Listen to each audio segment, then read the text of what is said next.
Assalamualaikum warahmatullahi wabarakatuh. Selamat datang di video saya. Semoga video ini dapat membantu teman-teman sekalian untuk memahami tentang matematika.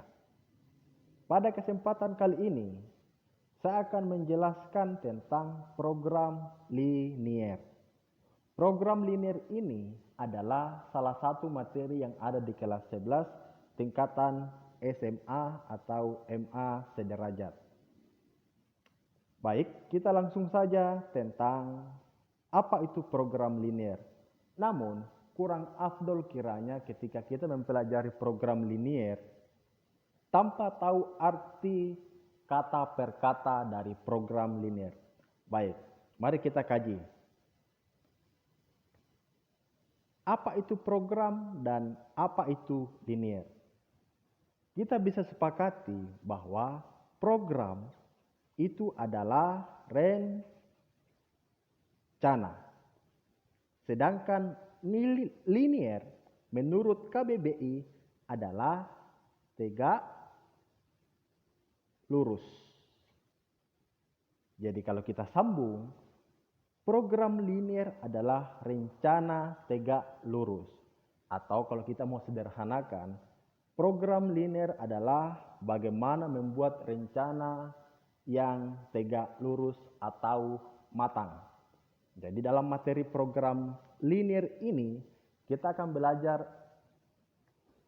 tentang bagaimana membuat sebuah rencana yang matang. Saya pikir sampai di sini teman-teman atau penonton sekalian paham tentang apa itu program linier. Sebelum lanjut, ada pertanyaan seperti ini.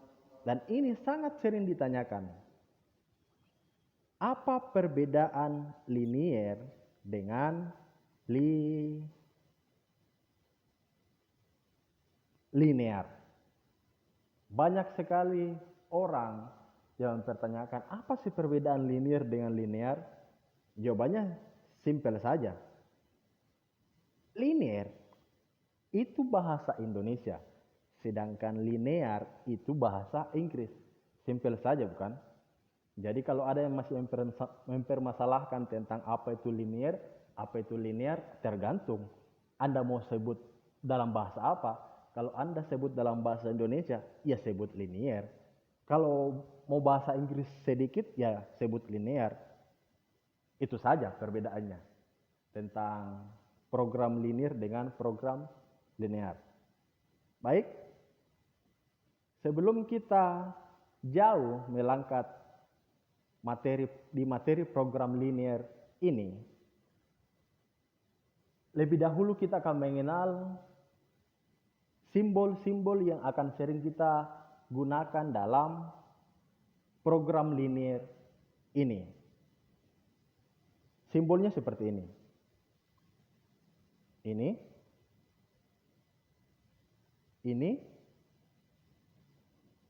Sorry.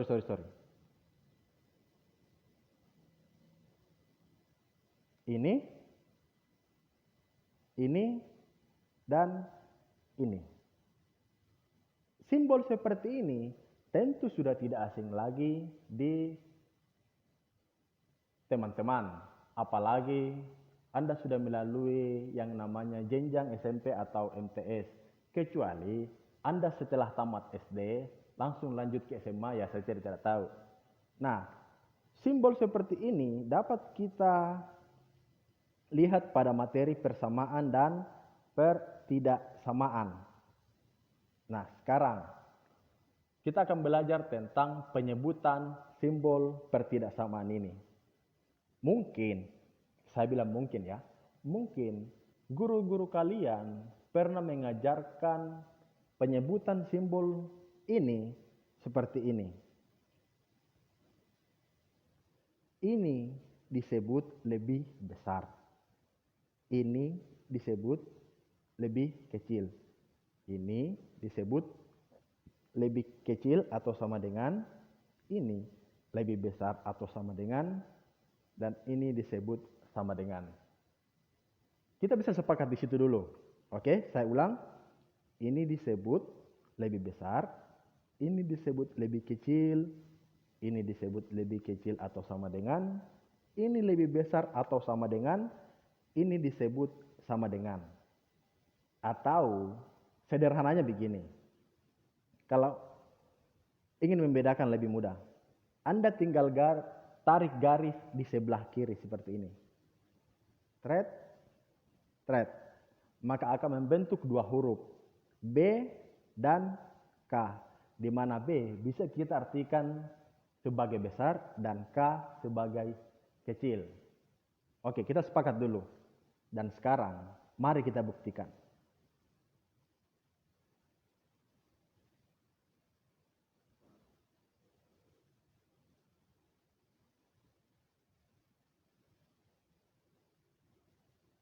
Oke, itu yang pertama. 2 lebih kecil daripada 5.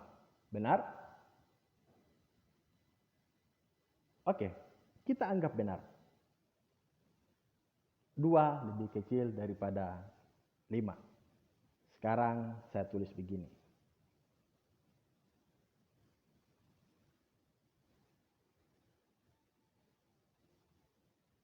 Mari kita ulang baca. 2 lebih kecil daripada 5. Benar? Bagaimana? Masih benar? Secara visual, ini sudah tentu salah. Karena di mana-mana orang akan mengatakan bahwa 2 lebih besar daripada 5 dari segi ukuran. Kalau ini, ya wajar. Memang 2 lebih kecil daripada 5. Sekarang, mari kita teliti. Letak kesalahannya di mana? Apakah simbolnya? Apakah angkanya? Ternyata letak kesalahan atau kekeliruannya adalah terletak pada penyebutannya.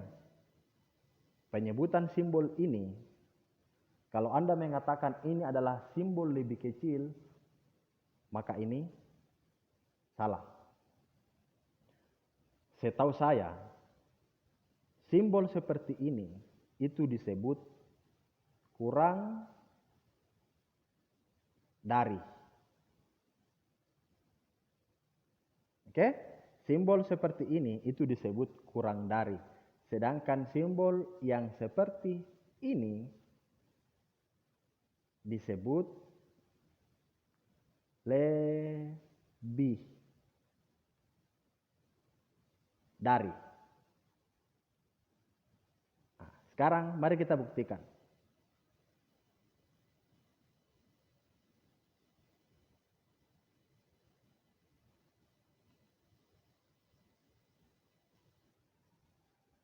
Bagaimana?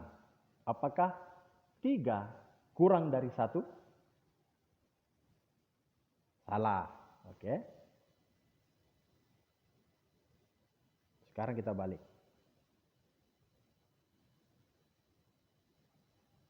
3 lebih dari 1. Iya kan?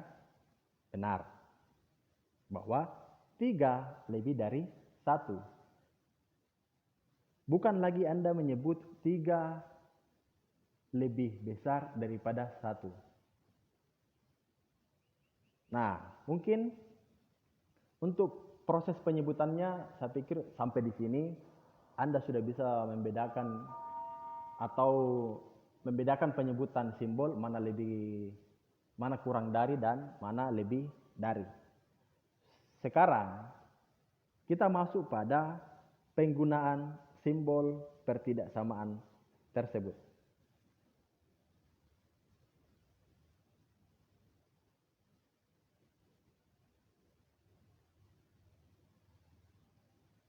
Nah, sekarang banyak juga yang bertanya seperti ini. Apa sih perbedaan kurang dari dengan kurang dari sama dengan? Kalau Anda mengatakan perbedaannya terletak pada garis bawaannya, ya iya, anak SD juga sudah tahu bahwa perbedaannya terletak pada garis bawahnya. Tapi bagaimana menerapkan penyebutan ini ke dalam kehidupan sehari-hari? Saya coba bantu sedikit. Misal kita pakai ini. Saya mengatakan seperti ini. Uang di kantong saya itu kurang dari 5.000. Oke, saya ulang. Uang di kantong saya itu kurang dari 5.000. Berarti berapa uang di kantong saya? Uang di kantong saya bisa saja 4.999. Yang jelas kurang dari 5.000. Tapi ketika saya mengatakan seperti ini, uang di kantong saya itu kurang dari atau sama dengan 5.000. Berarti uang di kantong saya bisa saja 5.000. Karena ditambahkan penyebutan sama dengan. Tadi tidak ditambahkan penyebutan sama dengan. Jadi uang di kantong ini tidak mungkin sampai 5.000. Karena tadi dikatakan kurang dari 5.000. Sedangkan contoh yang kedua dikatakan kurang dari atau sama dengan 5.000. Bisa saja uang di kantong saya 4.500, 3.000, bisa juga 5.000. Karena dua kemungkinan, bisa lebih kecil dari 5.000 dan bisa pas 5.000. Dan jelas tidak akan mungkin 6.000, 7.000 karena dikatakan kurang dari 5.000. Mungkin cukup sekian penjelasan tentang penggunaan dan penyebutan simbol yang ada pada materi program linear.